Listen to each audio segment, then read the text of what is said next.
All right, let's see what we've got here. We've got some silver bayonet scenarios coming up. Wait, what is that? Is that blood? Oh, gross. I'm really sorry about that. No, my cat does not abuse me. I'm a strong, independent Rowan. Don't, don't you dare.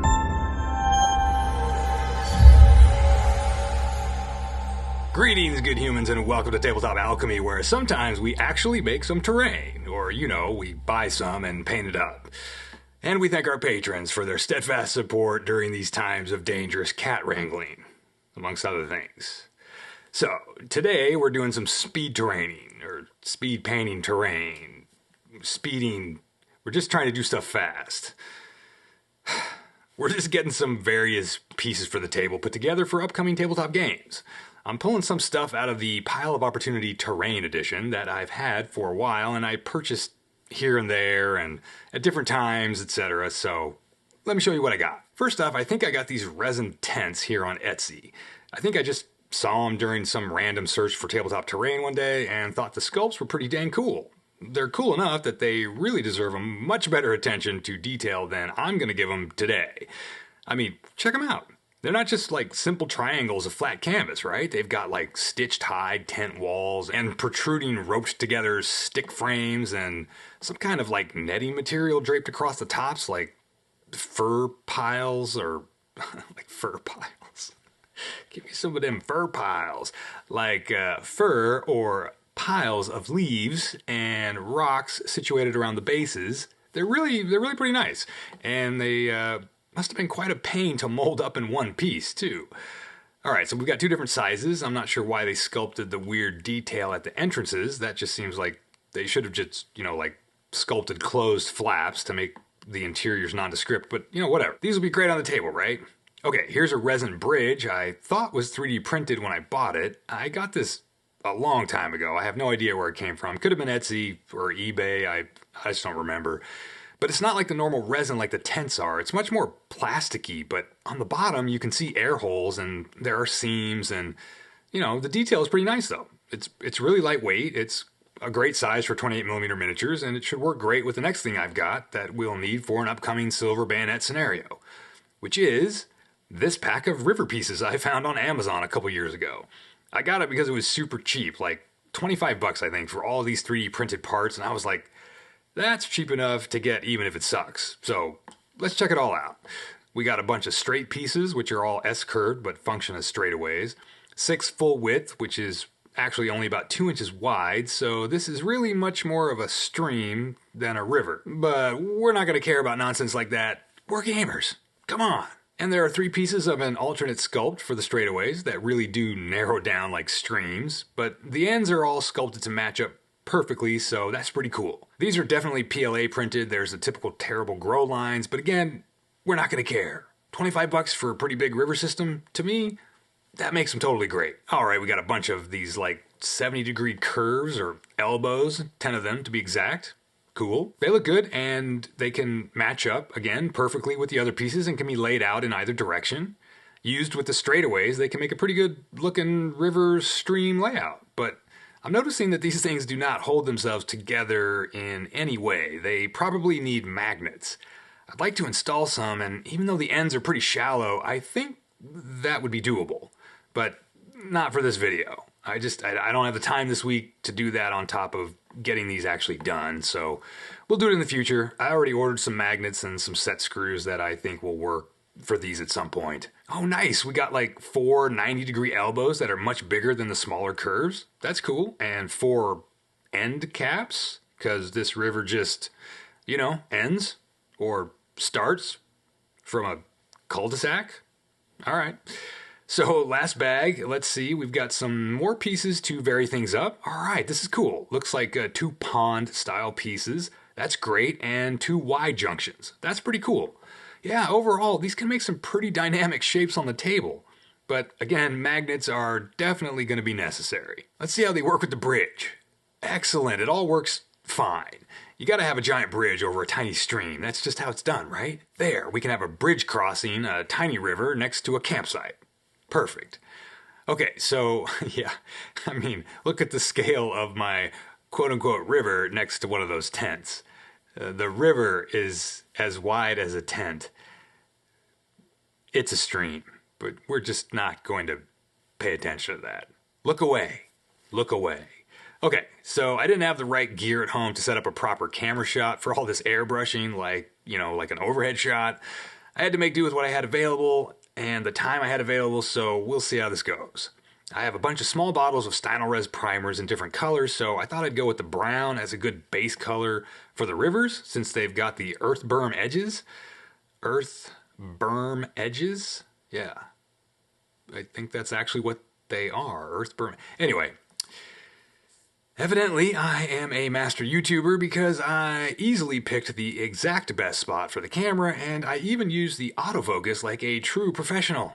Because obviously the back of my hand is exactly what I should be focused on in a painting video. Duh.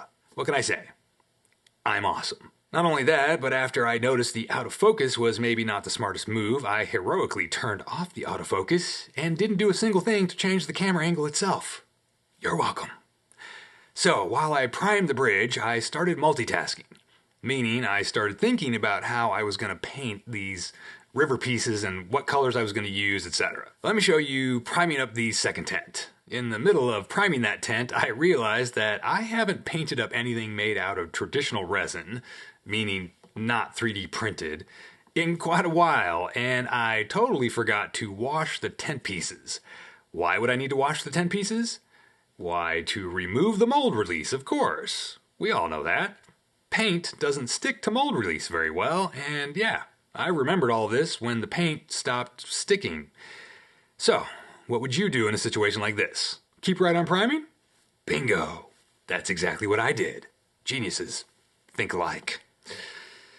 Then I started on the river pieces, and yeah, as exciting as this was, it stayed this exciting for the next half hour as I painted up all the parts. And I'd love to point out how the primer really made the grow line show up, but since I thought the back of my hand was the real star of the show, I can't show you the lines, at least right here. But trust me, you'll see those grow lines later. Oh, and look, just for variety and maximum excitement, I thought I'd show you spraying up a different river shape.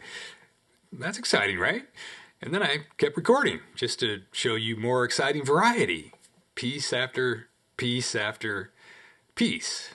No, I don't know why I do what I do, any more than you do. I even went back to the bridge, thinking that would be a complete surprise and make this video more exciting than it could possibly be. So after the priming was done, I found a bag.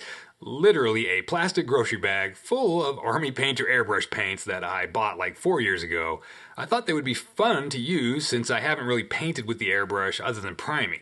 So I thinned down some of this sort of aqua color to base the water area in. My plan being to, well, you'll see, it's a pretty basic plan. At the start of this process, I established some ground rules. Number 1, overspray, messiness, mistakes, wrong colors. It's all good. We're just not going to care. Rule number 2, we just need rule number 1. So I laid down this base light greenish color and just tried not to hit the raised earthy edges on the sides, and then I went in with a darker, more blue mixture and laid that down more, just in the center of the water area. And then I went in with a dark blue right in the middle, just sprayed it right down the middle, and I figured that was about as much as I was going to bother with. But then I saw this bottle of this kind of darker muddy color in the airbrush paints, and I thought, hey, that might be cool to spray into the area where the earth berm where the earth berm like meets the water. Kind of maybe going for a muddy look at the edge of the watercolor, sort of darkening up that earth area. And that was pretty quick to lay in there on this piece, so now I just had to go and do all the same steps on 35 more pieces. On the bridge, I painted the cobblestone walls with a light gray with the idea that I'd do some lighter dry brushing and dark washes to polish it off. There's a little bit of overspray on the dirt road surface from when I sprayed the inside of the walls, but you guessed it, rule number 1, we ain't gonna care. I also grabbed the tents to spray the rocks sculpted into the bases, but as you could see, my stellar camera placement was absolutely perfect for capturing this amazing detail work. So after a couple of hours of spraying stuff, I took a break and ate dinner and played Elder Scrolls Online with my sister for 5 hours. Yes, I'm incredibly busy and stressed, so don't let my actions fool you. Things are nuts right now. Alright, so next came a couple of hours of that aforementioned dry brushing. I picked a pretty light color knowing I'd be dousing these Earthburns in Agrax Earthshade, and you'd think rushing through dry brushing all these river edges would go by pretty fast, but it did indeed take a while. There's just so many Earthburns. I used a more sandy color to hit the dirt road, but I'm planning to put down some texture stuff, so I'm just really dashing some color variation onto the surface more than anything else. And then I spent an hour or so with an open Agrax Earthshade bottle and doused all the river edges. I mean Earthburns. All the Earthburn edges. All the berms of Earth. I doused with Agrax. I decided to darken the outer edges of the dirt road on the bridge and just used Agrax for that too. I even did a little bit of wet blending to feather it out into the middle of the road, just to give the whole road some more value shape, or shape in the values. The cobblestone walls got doused in Nuln Oil because I'm a super imaginative painter when I'm rushing to speed paint something, and yes, I did keep thinking that, of course, I should have gone in and painted some random stones in different colors. That would have been cool. And then I remembered rule number 1, and I moved right on. And I mixed up some dark earth-colored flock. Now, this is from Woodland Scenics. It's similar to, but not exactly one of the products from All Game Terrain.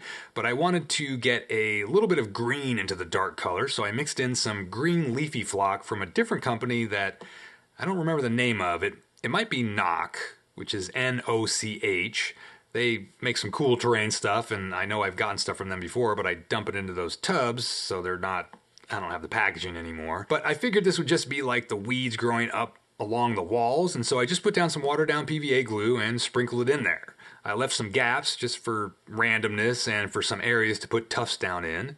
But I wanted to texture the middle of the road, and I remembered that gravel stuff from All Game Terrain we got the other day, and even though it's too light, I just wanted to use it so I could see what it was like. Now, it comes in a plastic bag, but we all know that once we open one of these terrain bags, we have to transfer it to a real container. I use these cheap condiment or fast food containers.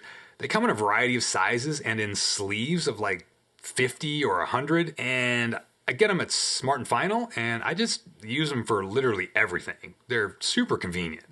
So, down goes the glue, on goes the sandy gravel stuff, and it's got green flock mixed into it that I really like the effect of, and then I put some alcohol down on top of that, and then went back in with the white glue water mixture to seal everything.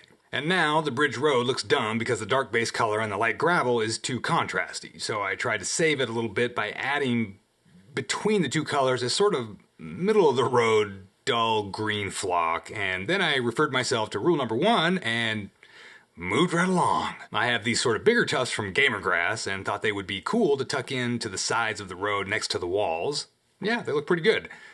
Then I wanted to add some moss to the walls, and that's super easy, just dropping some watered down PVA here and there, sprinkling with a fine green flock, also from Woodland Scenics and All Game Terrain. In the spirit of speed painting / speed crafting, I just grabbed the weedy grass mixture I made for the bridge, mixed up some more of the same, and coated the outside edges of all the river pieces and their earth berms with white glue and that stuff. Super simple. Tedious, but not difficult, and pretty quick relative to all the things you could do if you weren't following rule number 1. And I thought it might be cool to add a couple of tufts just on the edges of the edge of the water on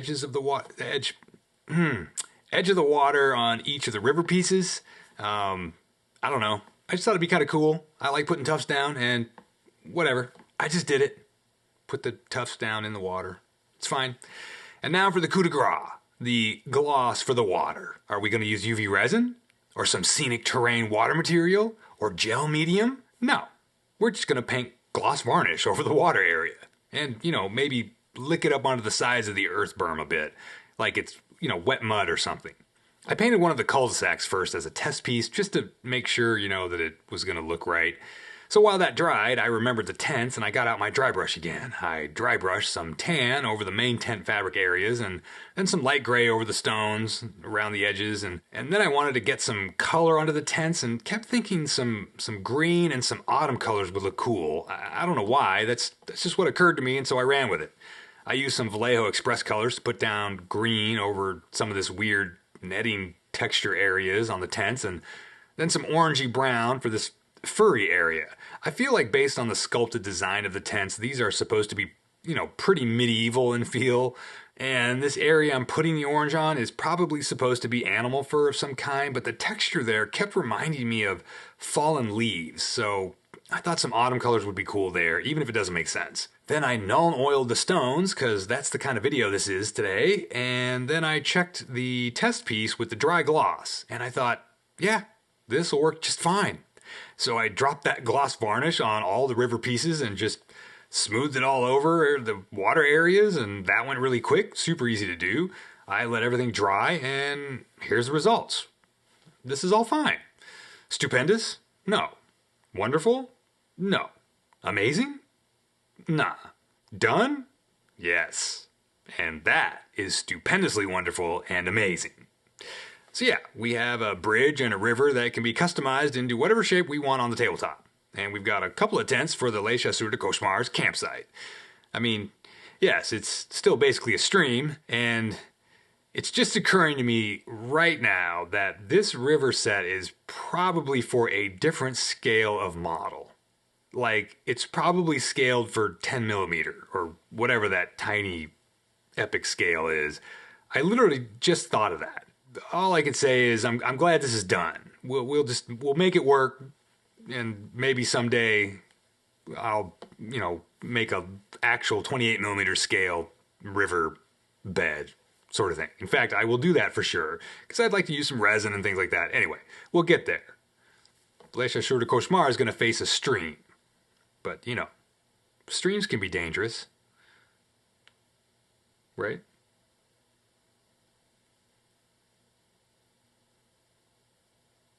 So, put rule number 1 in your back pocket and keep it with you always, and go do something fun.